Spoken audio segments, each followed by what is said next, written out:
This is the place to find yourself. Istanbul offers great universities and the lifestyle is really amazing here. So I live at the dorms at Maltepe University and I'm really happy with it. There's a cleaning service every few days and then there's the library nearby which is open 24/7.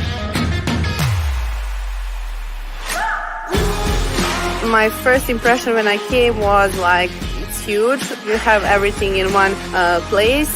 When you first come to Maltepe University, you don't know where what is and you're like, oh my God, I need help. Guess what? You're not alone. There is the international office people over there. They're like family. They're very helpful and they're always there for you. Istanbul is the perfect mixture between ancient and modern. Coming into this city helps me discover myself, learn about so many different cultures, learning about the world, which will help me in writing future books. At Maltepe University, we have a lot of research centers. Because of that, we have the ability to participate in a lot of international projects. Here at Maltepe University, the education consists of both practical and theoretical. We get the opportunity to practice everything we learn in class in real life. So after we graduate, we have a degree and we can work all over the world. People come to Istanbul all the time, but what they really miss when they visit are the antique shops, which contain thousands of years of memories and also a thread of the modern future. I like to use every minute and just get out and hop on the ferry and just go from the Asian side to the European side and just enjoy the wonderful weather with the wonderful Bosphorus behind me and just enjoying the moment of Istanbul. Istanbul is very beautiful with great culture. This city is the symbol of diversity. Come and study at Maltepe University. Come here and feel like you're home.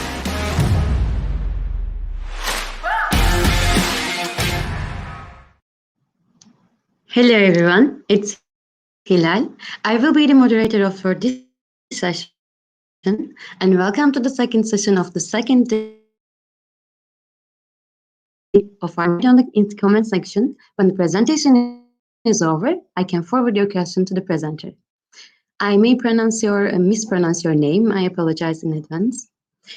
We start today with our first presenter, Fernando Garcia, who is going to talk about quality assurance for the Brazilian electric sector through a web system. Now let's hear it from Fernando. Good luck. Hello everyone. My name is Fernando.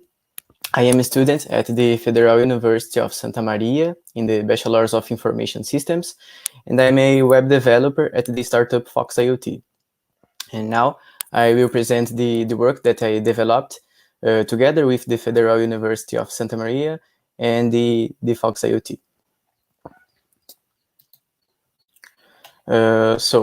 Here we have the table of contents that will be covered in this presentation. First of all, I'm going to talk about the motivation for this work and the current scenario for the Brazilian electric sector. Then I will talk about the telemetry system, which is the solution for the faced problem, about the web platform, which is part of the telemetry system, and about how the values are calculated. And these values, I will show you these values along with the presentation. Finally, I will show you some screenshots and make the final considerations. So the motivation for this work is the new normative resolution released by the National Electric Energy Agency, called ANEEL, which is the institution that regulates the electric sector here in Brazil. The main changes of this normative resolution are related to two quality indicators: the DRP, which means the relative duration index of transgression for precarious voltage, and DRC, which means the relative duration index of transgression for critical voltage. So this normative resolution determines that the power distribution companies or concessionaires must generate auditable files and send the indicators to ANEEL, and this way the institution can monitor the quality of the energy delivered to the consumers. But to obtain these indicators, 1008 voltage level readings are necessary. And it's a problem because the Brazilian concessionaires don't use smart energy meters widely for remote telemetry. So it would be necessary to move an employee to a consumer unit to read the value. And the concessionaires have a lot of consumer units in a lot of locations, so it would be impracticable. Therefore, we developed the telemetry system. The system works with a remote telemetry device, which is connected to a wireless network and attached to a energy meter. This remote telemetry device extracts the data from the energy meter and sends the data to a web platform through this wireless network. And the web platform is the part of the system that I developed and is the focus of this work. So the web platform is a distributed system based on cloud computing. We used cloud technology mainly because of 2 points. The first one is that it provides the accessibility. I mean, you can access the system from anywhere at any time. So it makes the system highly accessible and flexible. The other point is the scalability. So we can increase or reduce the computing resource as long as we need. So the system consists of an MDC, an MDM, and 2 databases. And now I am going to explain how each of these components work. Starting with the databases, we used 2 categories of databases. We used InfluxDB and MongoDB. We used InfluxDB to store the data that come from the physical devices. InfluxDB is a time series database, which means that this database uses the time column as an index. So it can handle with time-based data in a quickly way. So IoT data is time-based, so we use this database. MongoDB is used to store the data that come from forms in our platform, such as user registration form, for example. This database is NoSQL, so it allows the insertion of data without a defined model. Moving on, we come to MDC. MDC stands for a Measurement Data Collector. That's the part of the system that communicates with the remote telemetry devices. It was developed in Node.js because Node.js has the capability of handling a lot of tasks at the same time. And IoT device sends data every time, every day. So it makes this technology good for this application. It's the MDC that sends commands to the remote telemetry device, receives the data, and stores the data into the InfluxDB. Moving to the MDM. The MDM stands for Measurement Data Manager. It contains a backend and a front end. The whole MDM was developed using JavaScript, supported by Node.js and React. The front end is the part of the system that user interacts. I mean, the front end is the interface. The back end, on the other hand, in the back end, there are business rules and the connections with the database, and it's the back end that provides all the necessary data to the front end. And this necessary data includes the respective value for each indicator that I said before. So how these values are calculated? As DRP and DRC are monthly values, the remote telemetry device transforms the 1008 measurements in this table separated by intervals. So for each interval, we have the values for each output of the energy meter. Energy meter has 3 outputs for each indicator. So to calculate the value, we take the highest value among the three outputs, we added these values, and then we divide by the number of intervals of this month. In this example of April 2022, we have 4 intervals, so we divided by 4. But we usually have 3 or 4 intervals. In this case, the value for the DRP would be 0.1%, and the value for DRC would be 0.025%. Now I'm going to show you some screenshots. In this screen, this screen is used to generate the audit table XML file. So the user who would be an employee of a concessionaire would select an consumer unit and the period. And then it would be possible to download the XML file. The file should look like this, because this is a model defined by ANEL, and this file must contain information about the consumer unit, the type of the indicator, the value itself, in addition to the period of competence or month of competence, and the year of competence. This screen is used for further analysis.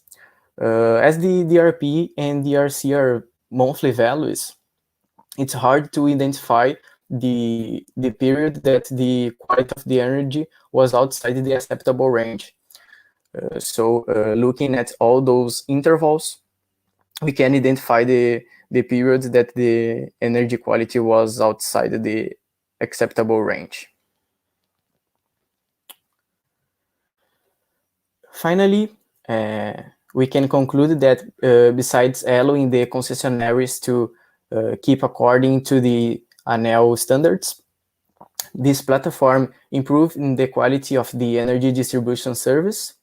It makes the reading of the information from the energy meters easier, and it provides a reduction of expense, the expense that would be necessary to send an employee to each consumer unit to read these values. And that's it. Thank you all for the attention.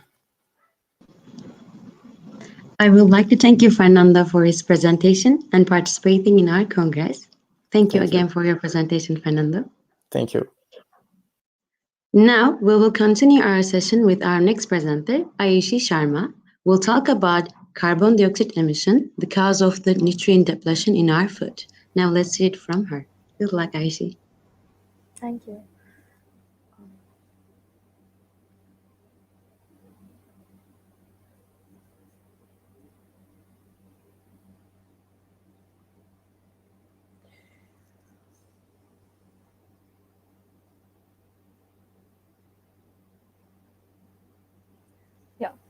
Hello, good afternoon, everyone. My name is Ayushi Sharma, and I'm a design student from NMIMS School of Design.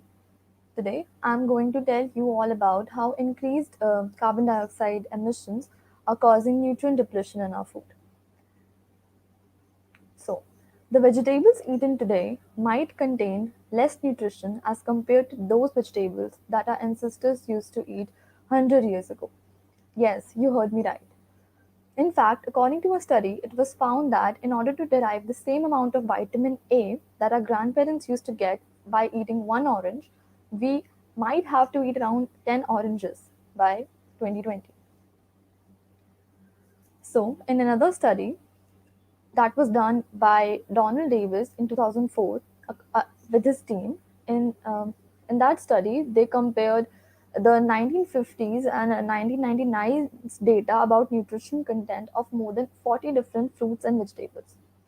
The result was shocking because it was observed that the nutritional values had changed between 1950s and 1990s, and the protein content of the sample decreased by 6%, the vitamin C by about 15%, and vitamin B2 about a whopping 38%. Now, what does this even mean? And should we be worried about these changes? Before we start, I would like to tell what I will be covering further in this presentation.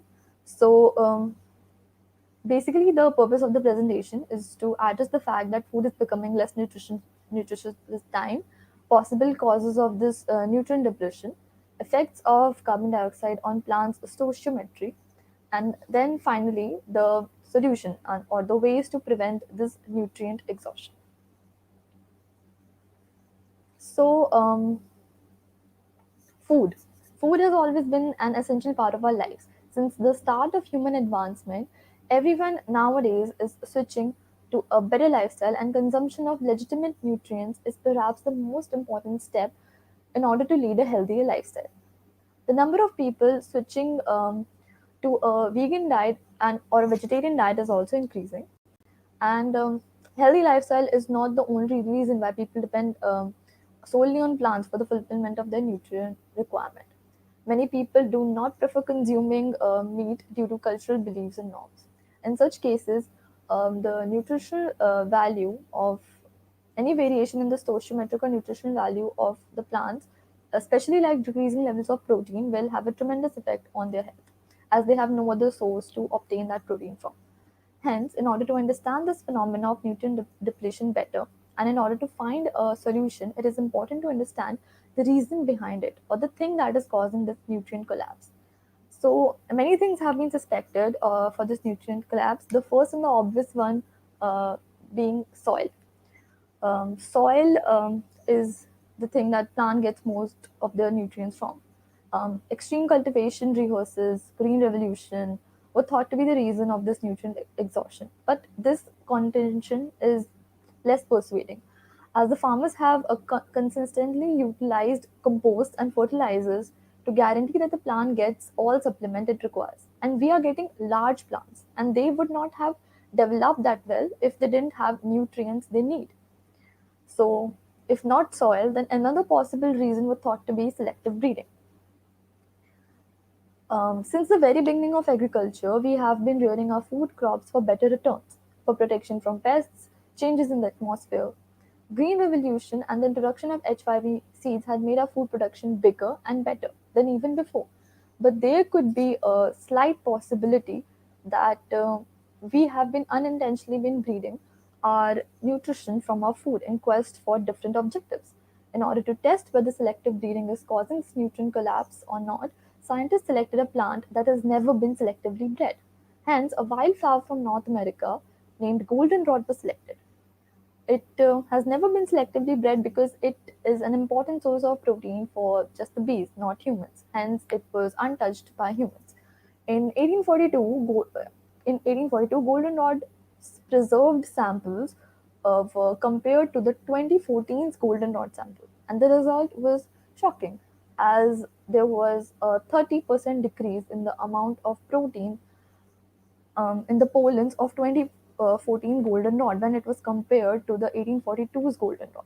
Hence, it was proved that selective breeding was also not the reason. So, if not soil and not selective breeding, then could it be carbon dioxide gas? Carbon dioxide gas is an important greenhouse gas that a plant needs to perform photosynthesis.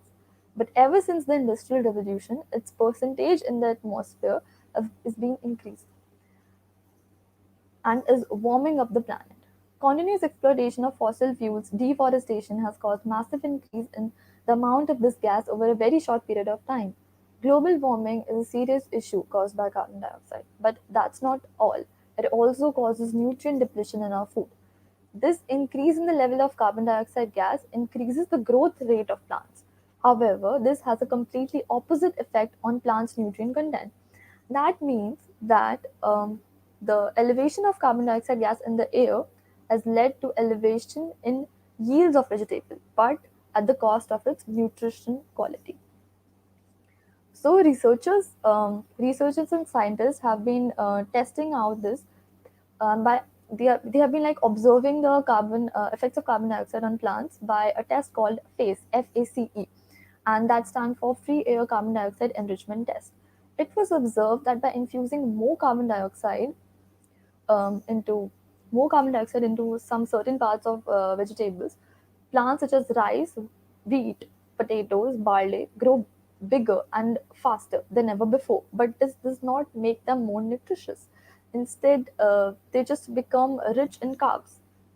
And another experiment was done in Japan and China, where researchers injected carbon dioxide in rice yields to replicate the sort of carbon dioxide concentration that was expected in 50 years. And it was observed that the level of protein fell by 10%, zinc by 5%, and iron by 8%. So let's just break down the problem here.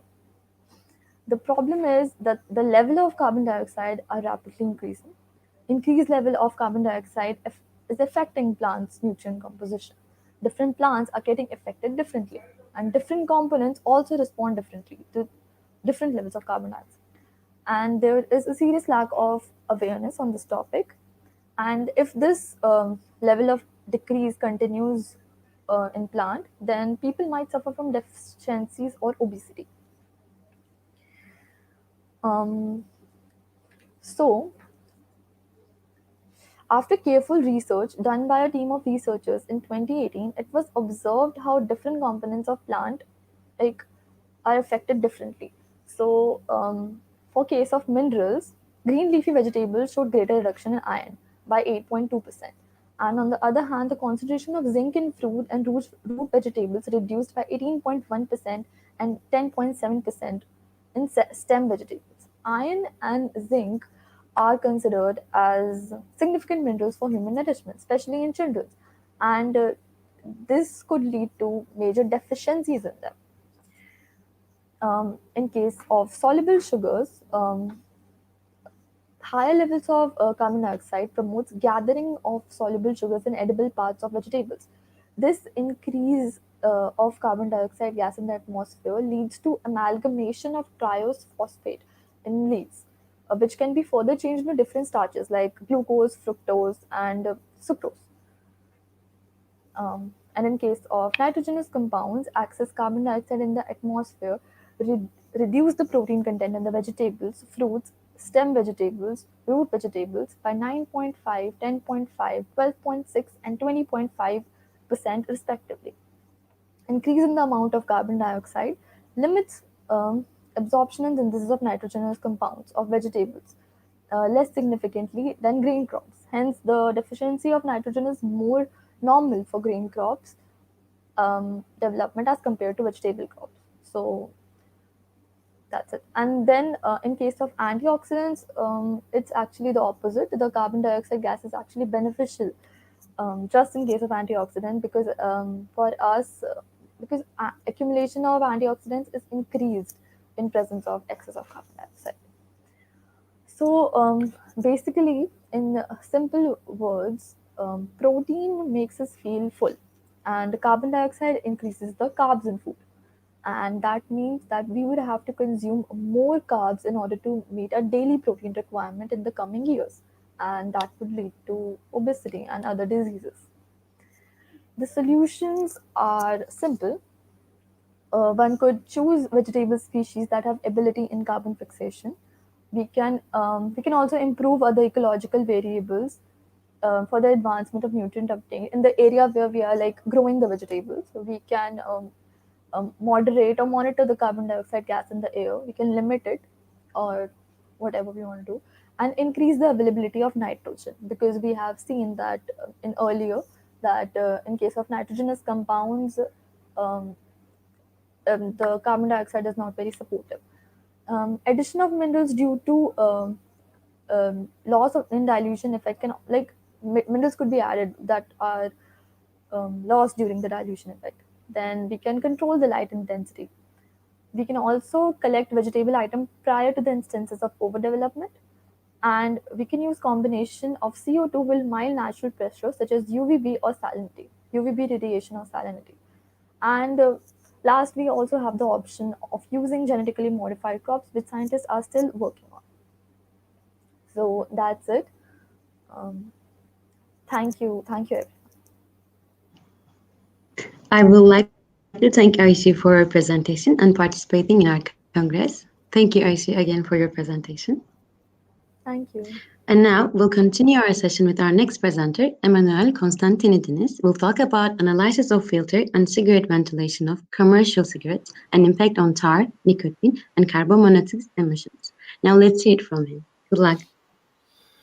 Hello everybody, my name is Emmanuel Constantinidis and I will present our study about the analysis of filter and cigarette ventilation of commercial cigarettes and impact on tar, nicotine, and carbon monoxide emissions.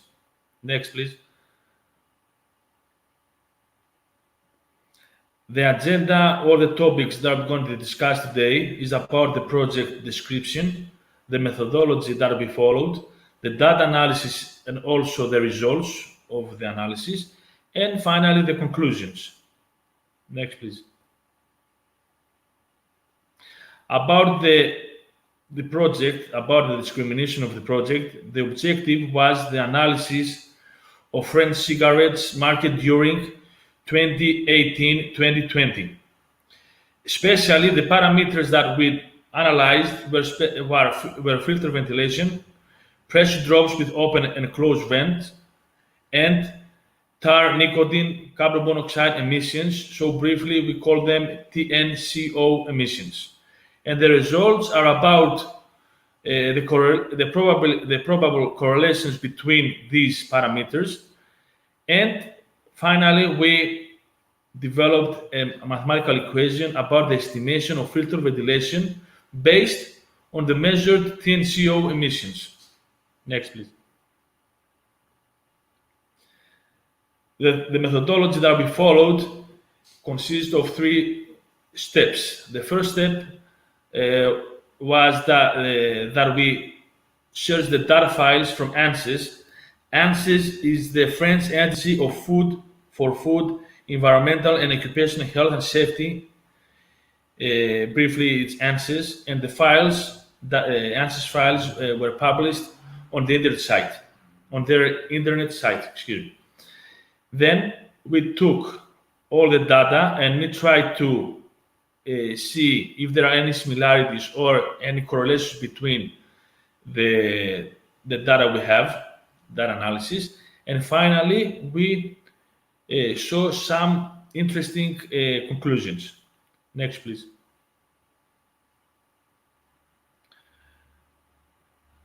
According to the ANSYS data, the main parameters that we tried to analyze were filter ventilation. Also, we studied pressure drop and TNC emissions, and we tried to see if there are any correlations between filter ventilation and the 2 different kinds of pressure drops, and also filter ventilation with TNCO emissions. And the last session of this was that we developed a mathematical equation, about the quantification of filter ventilation based on the measured TNCO emissions. Next, please. About the filter ventilation. Next.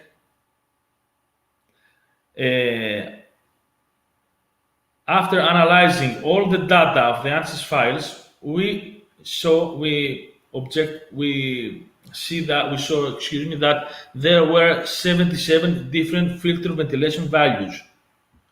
Especially, many of them were between 16 and 50%, about 87.37%. 2 values, especially 23% and 32%, were the most common. And finally, the average filter ventilation was 35.15%. Next, please. About the pressure drops. Next. There are 2 different pressure drops. They measure the pressure drop with open vents or closed vents. Around the filter, there are many perforations, like small holes that allow the air to come inside the filter during the puff, and this has a result to dilute in general, the entire air during the puffing. About the pressure drop, they calculate the pressure drop with open vents. There are 119 different values. The most common is 75 millimeters Hydrager, especially 11.71%. The average pressure drop with open vents is 90.39. And about the pressure drop with closed vents, they measure how much is the pressure drop as the air is coming from the one side to the other side when the vents were closed. So that in that case there were 162 different values, and the most common was 120. And the average pressure drop with closed vents is 127.18. As you see in the diagram, many values are close to the average value. Next, please.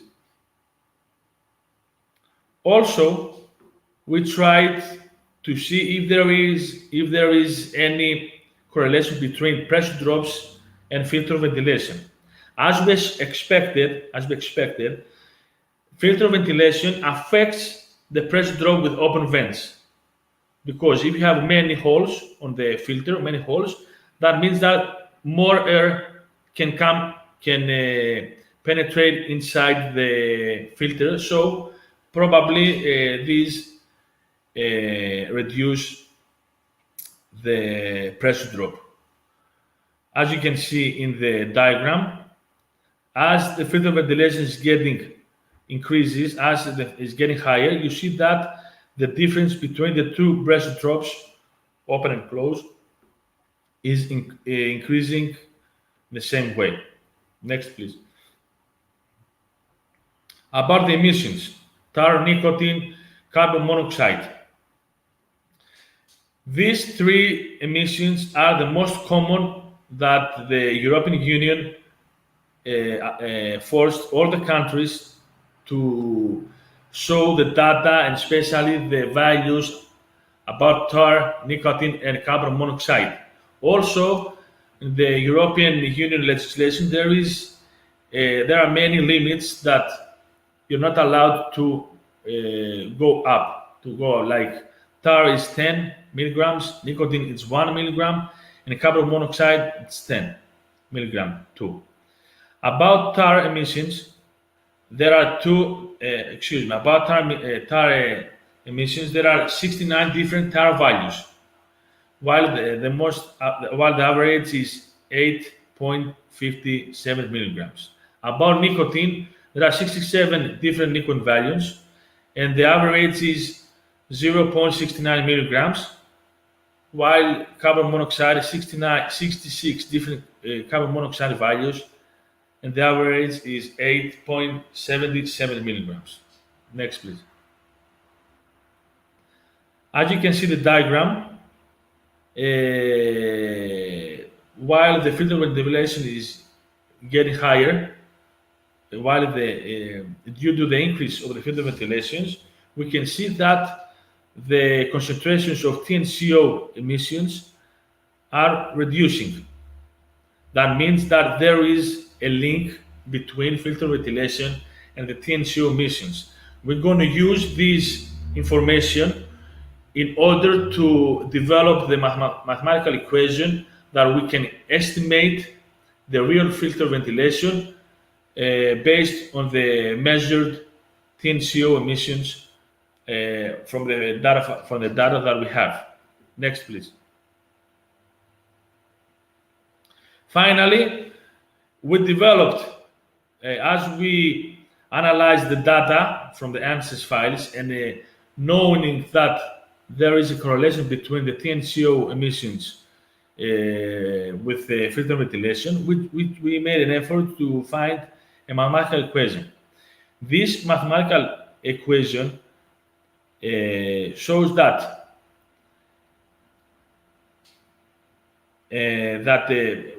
while we developed this mathematical equation, we saw we find out that the measured values and the estimated values by these mathematical equations that we developed, that they were very close, and also we saw that this equation is valid only for the filter ventilation when it's higher than 50%. You see the equation, and also has a good correlation between estimated and measured values. For lower values of the filter ventilation, further investigation is necessary to reveal a similar model. Probably, maybe as we observed on the literature, we understand that maybe the other materials, maybe the paper or something else, maybe affects more than the concentrations of the TNCO emissions. Next, please.